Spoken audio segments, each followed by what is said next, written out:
Hello everyone, welcome back to my channel Why Arise. Thank you once again for joining me today. If you're new, welcome. Don't forget to like, share my videos, and also to subscribe to my channel. So today we're going to be continuing our series titled Abrokyire Abrabo. I think this will be number 4. Today what I really want to tell you guys is just basic advice for those of you who want to travel outside of Baby Amowo. Let's say outside of any African country. Those of you who want to travel outside, my first thing that I will tell you is to do your homework really well. Do your homework well. Know the place that you're going to be moving to. Say you're moving to Toronto. Just do as much as research about Toronto as you can.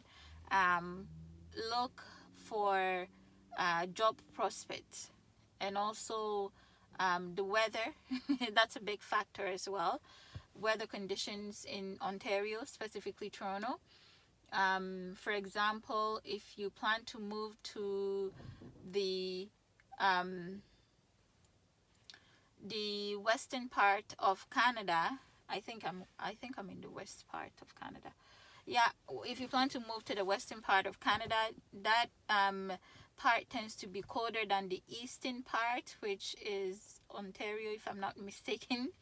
Yeah, so west tend to be a lot more colder than the east. So do your research basically, and depending on the kind of things that you like. For example, if you like to eat a lot of African food, not to say that there isn't African food in the West, but it's limited, okay? For example, in Toronto, on weekends, you can get certain foods like dehu.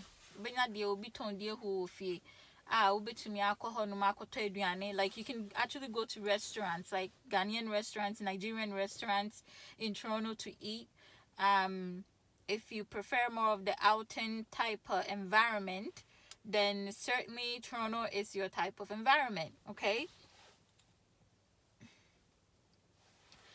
In Regina, where I am, which is in the western part of Canada, it is more, we do have African food here, but let me just be specific. We have, I believe, 2 or 3 African shops here. One belongs to East Indian, our ton all African foods, like the whole continent of Africa, or ton and 2 of them Nigeria, for maybe those African shops, African grocery stores, okay? So I think there are a total of 3 African market here in Regina. So it's not all the foods that you want that you would get to eat. Yeah, basically it's not all the food. Like if certain foods you will not, for example, me pe dokno pa, but the last time I ate dokno was maybe to be specific, I want to say maybe 5 years ago or 4. Me thought dokno were reject, like unya bimpunto no aka say we be dokno. So that kind of thing, no. If you're somebody who likes certain foods and you think say want to me deal with the cold weather, which is a big factor, if not the biggest factor for a lot of people, then you wouldn't want to move to like or you might, but just know say certain things it's going to be you know, a bit challenging to get or to deal with, okay? The weather here is like, I haven't made a video for about maybe 2 weeks, because about 2 weeks we've been in the -50, -47, -50 frigid temperatures, where you come outside and you breathe in, nasa with nostrils, you feel your nostrils clapping together. That's how cold it's been for the past couple of days. 1 second. For the past couple of days, that's how frigid it's been. Yeah, so this is, I'm just making this very short video because I haven't posted for about 2 weeks now, and the reason why specifically was because of the cold weather, okay? It was too cold. way too cold. I mean, it's to the point where, luckily I bought a new battery for my vehicle, but batteries have died. You needed to plug your vehicle in overnight, and yeah, so it's been really cold here. But this week it's been good. This week is good. So yeah, basically that's it. So if you are planning on moving to Canada, do your research. Do your research really well.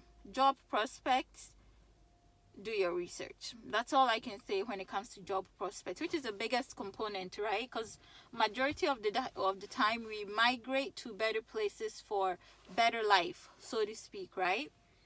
And one of the major factors tends to be job, or how the ease of getting a job. So I know when I talk about job and job issues and how the workplace is, it's not to discourage anybody. It's just a food for thought, okay? So all I can say in regards to that is do your research really well. And if you have some sort of a comfortable life in Africa, and you think you're doing well in Africa, then I suggest you do your trip to abroad should be for vacation. That's just my opinion. But I mean, I have seen some doctors who they were doctors back home, and they basically just give up their profession, very good profession, to travel to abroad.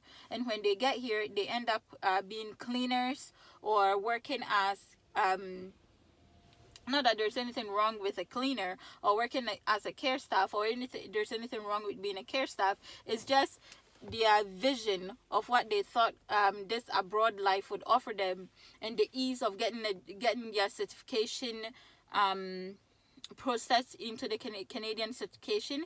It didn't become so easy, so they end up doing very jobs that they're not trained for, or they didn't go to school for, or they've spent so much money in school to train for a very high-end profession, and they end up doing something else abroad. So yeah, do your research well, and I think I'll end the video here. I will be making my next video, I think, will be about hair tutorials. I've had this thread in for the last time I posted is basically the last time I did it. So my next video, I'm going to be doing another hair tutorial, and I'll try to find a picture of how my hair was back in, I want to say back in May. It wasn't this long, okay?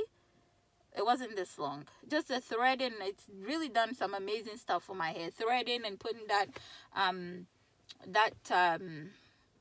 conditioner in. So that's what my next video is going to be about. All right. Thank you for joining me once again. Take care. Bye.